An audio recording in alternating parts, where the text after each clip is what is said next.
कल्पना कीजिए एक ऐसे शहर की जहां एक तरफ करोड़ों कमाने वाला सुपरस्टार रहता है और उसी शहर के एक छोटे से कमरे में फिल्म के सेट पर लाइट उठाने वाला मजदूर सोता है। दोनों एक ही इंडस्ट्री का हिस्सा है, दोनों एक ही शहर की हवा में सांस लेते हैं, लेकिन दोनों की दुनिया जमीन आसमान जैसी अलग है। ये सिर्फ फिल्मों की कहानी नहीं है, बल्कि ये हमारे और आपके आसपास बसे समाज की असलियत है। काम, पैसा, मशीनें और इंसान, इन सब के बीच बुने गए इस बेहद दिलचस्प ताने बाने को ही हम औद्योगिक समाज में परिवर्तन और विकास कहते हैं। तो चलिए, किताबों के पन्नों से निकलकर आज समाज की इस जीती जागती कहानी के सफर पर चलते हैं। एक वक्त था जब समाज का मतलब होता था गांव, खेत और जाने पहचाने लोग। लेकिन फिर मशीनों ने कदम रखा और कारखानों की चिमनियां धुआं उगलने लगी। कार्ल मार्क्स, मैक्स वेबर और एमिल दुर्खीम जैसे महान विचारकों ने जब इस बदलते दौर को देखा तो उन्होंने महसूस किया कि अब काम का मतलब बदल रहा है। कारखानों में काम बंट गया था।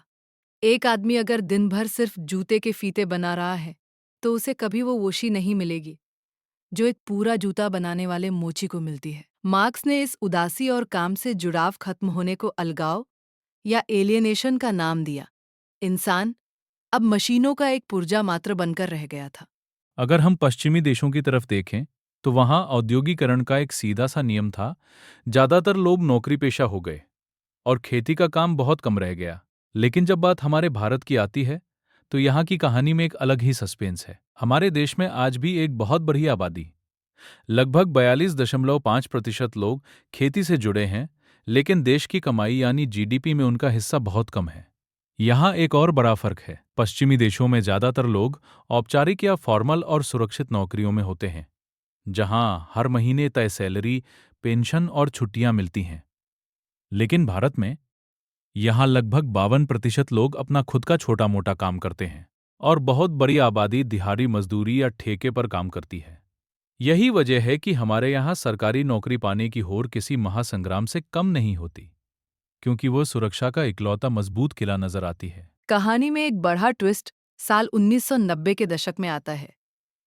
यह वो दौर था जब भारत ने उदारीकरण और भूमंडलीकरण यानी ग्लोबलाइजेशन के लिए अपने दरवाजे खोल दिए।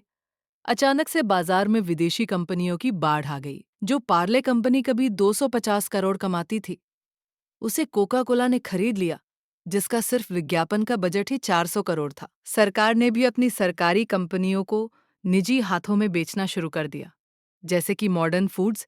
इसका नतीजा ये हुआ कि पक्की और सुरक्षित नौकरियां कम होने लगी। कंपनियां अपना पैसा बचाने के लिए काम बाहर के ठेकेदारों को देने लगी। अब सवाल ये उठता है कि इस विशाल औद्योगिक समुद्र में लोग अपना काम कैसे ढूंढते हैं।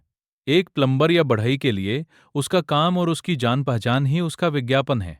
आज मोबाइल फोन ने उनकी जिंदगी थोड़ी आसान कर दी है। वहीं दूसरी तरफ कारखानों में कभी मिस्त्री या जॉबर का राज हुआ करता था, जो अपने गांव से मजदूरों को लाकर फैक्ट्रियों में लगाता था। आज भी कई जगह ठेकेदार ही भगवान है। जो मजदूर छुट्टी पर जाते हैं, उनकी जगह बदली कामगार रखे जाते हैं, जो सालों तक काम तो करते हैं, लेकिन उन्हें कभी पक्की नौकरी का हक नहीं मिलता।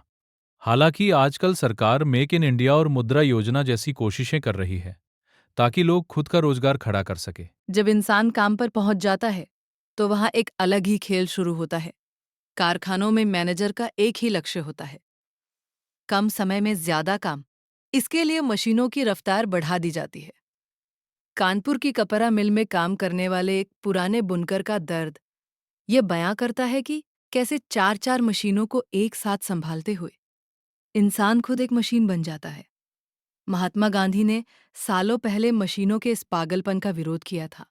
वो मशीनों के खिलाफ नहीं थे, बल्कि उस सिस्टम के खिलाफ थे जो चंद लोगों को अमीर बनाने के लिए हजारों मजदूरों को सक्कों पर भूखा मरने के लिए छोड़ देता है। अगर आपको लगता है कि सिर्फ कारखानों में ही मजदूरों का खून पसीना एक होता है, तो जरा चमचमाते आईटी सेक्टर की तरफ देखिए।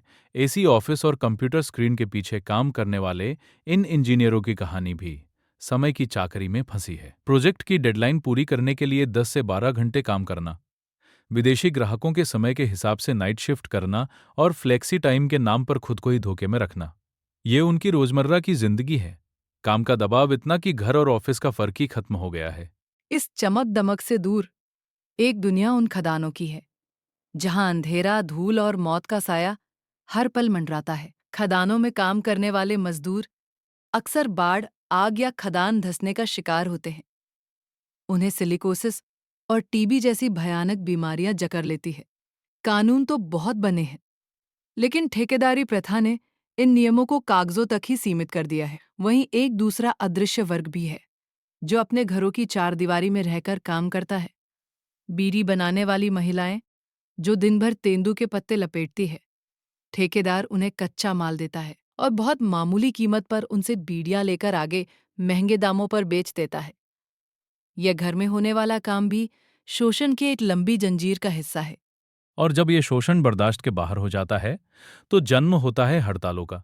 1982 में बंबई, जिसे अब हम मुंबई कहते हैं, वहां की प्रसिद्ध टेक्सटाइल मिल हड़ताल इसका सबसे बड़ा उदाहरण है। दत्ता सामंत के नेतृत्व में लगभग 2.5 लाख मजदूर बेहतर मजदूरी के लिए सड़कों पर उतर आए थे। सालों तक संघर्ष चला, लेकिन नतीजा दुखद रहा। करीब 1 लाख मजदूर बेरोजगार होकर अपने गांवों को लौट गए। मिल मालिकों ने आधुनिकता के नाम पर मिलें बंद कर दी और उन जमीनों पर आज आसमान छूती इमारतें खड़ी है। ये कहानी का वो दर्दनाक मोड़ है जो हमें सोचने पर मजबूर करता है कि इस चमकते हुए शहर को आखिर किसने बनाया और बदले में उसे क्या मिला। ये अध्याय सिर्फ फैक्ट्रियों और ऑफिसों का ब्यौरा नहीं है। यह उन अनगिनत जिंदगियों की कहानी है जो हर सुबह एक बेहतर कल की उम्मीद में घर से निकलती है। ये मशीन और इंसान के बीच के उस रिश्ते की कहानी है जो लगातार बदल रहा है और हमारे समाज को एक नया रूप दे रहा है। कहानी के इस गहरे सफर के बाद आइए अब नजर डालते हैं पिछले वर्षों के कुछ बहुत ही महत्वपूर्ण प्रश्नों पर जो इस पूरे अध्याय का निचोड़ हमारे सामने रख देते हैं। प्रश्न 1, कार्ल मार्क्स के अनुसार अलगाव क्या है और औद्योगिक समाज में ये कैसे उत्पन्न होता है? कार्ल मार्क्स के अनुसार अलगाव एक ऐसी स्थिति है जिसमें मजदूर अपने द्वारा किए जा रहे काम और उत्पादित वस्तु से कोई जुड़ाव या खुशी महसूस नहीं करता। औद्योगिक समाज में काम का बहुत अधिक विभाजन हो जाता है, जिसे डिवीजन ऑफ लेबर कहते हैं। एक मजदूर किसी बढ़े उत्पाद का केवल एक छोटा सा पुर्जा बनाता है। ये कार्य बार बार दोहराने वाला और थकाऊ होता है।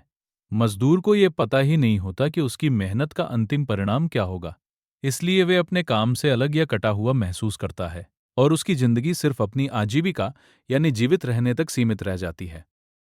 प्रश्न 2, भारत में रोजगार के संदर्भ में संगठित या औपचारिक क्षेत्र में क्या अंतर है?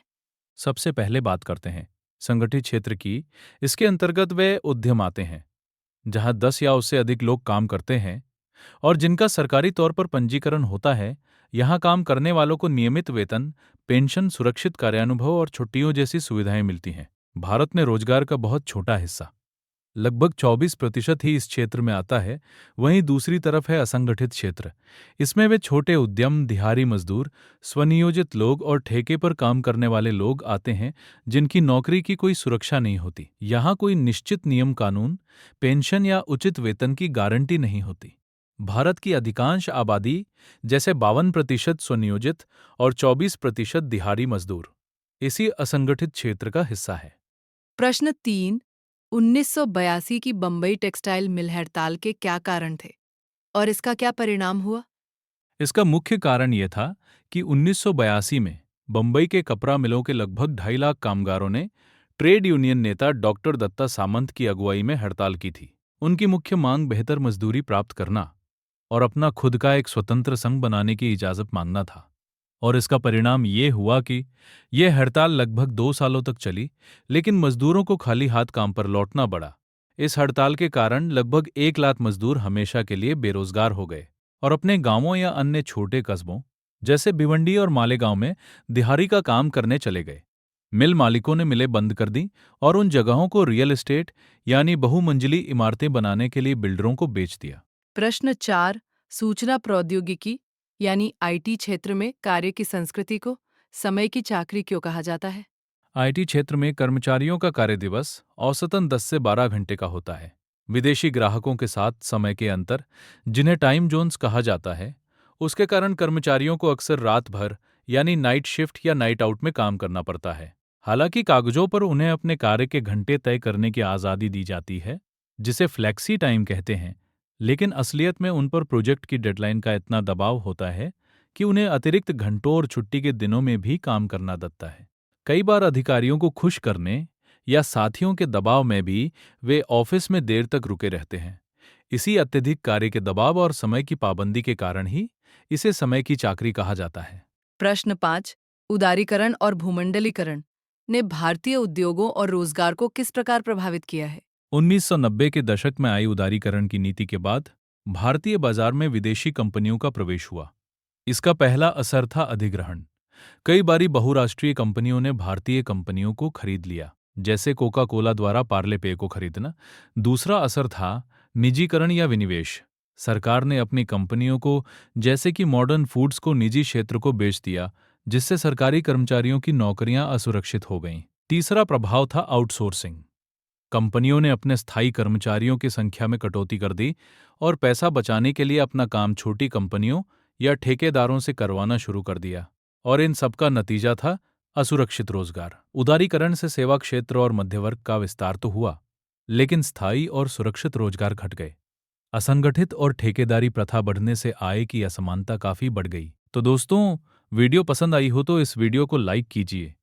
इस स्लाइड की पीडीएफ पाने के लिए हमारे टेलीग्राम को ज्वाइन कीजिए। अगर आपको कुछ पूछना हो तो नीचे कमेंट कीजिए और इस चैनल को सब्सक्राइब कर लीजिए, क्योंकि आपके सभी सब्जेक्ट के सभी चैप्टर्स की वीडियो आगे आने वाली है, जो आपके एग्जाम के लिए बहुत इंपॉर्टेंट रहेगा। मैं आशा करता हूं कि आप हमारे NCERT 5 चैनल से पढ़कर अपनी क्लास में टॉप करेंगे। धन्यवाद।